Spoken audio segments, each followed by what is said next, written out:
FIR portal મુજબ દાખલ થયેલ મોબાઈલ ચોરીના અનડિટેક્ટ ગુનાના આરોપીને મુદ્દામાલ સાથે ઝડપી પાડી અનડિટેક્ટ ગુનો ડિટેક્ટ કરતી સુરત શહેર સચિન પોલીસ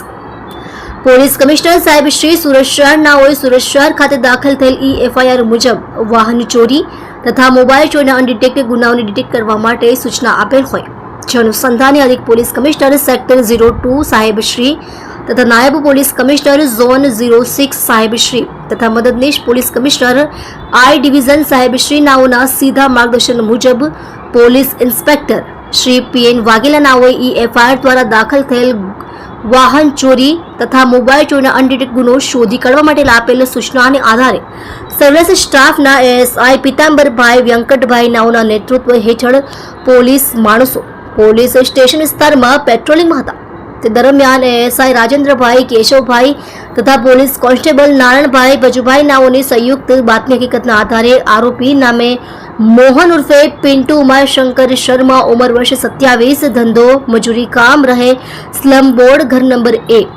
202 સચિન સુરત મૂળ ગામ જારી જૌરાઈ જિલ્લો બાંદા ઉત્તર પ્રદેશ નાઓને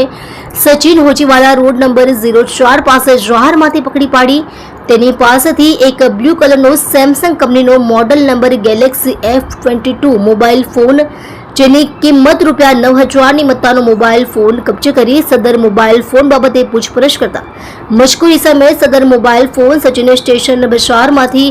નજર ચૂકવી ચોરી કરેલ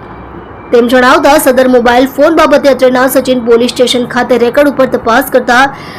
એફઆઈઆર મુજબ સચિન પોલીસ સ્ટેશને part Gujarat registered number 1121054242263 BNS act સને 2023ની કલમ 303(2) મુજબનો ગુનો રજીસ્ટર થયેલ હોય જે અનડિટેક્ટ ગુનાને ગણતરીના કલાકોમાં ડિટેક્ટ કરી ખૂબ જ પ્રશંસનીય કામગીરી ટીમ વર્ક દ્વારા કરવામાં આવેલ છે. તમે જોઈ રહ્યા છો કેપી ન્યૂઝ ચેનલ રફીક શેખની સાથે.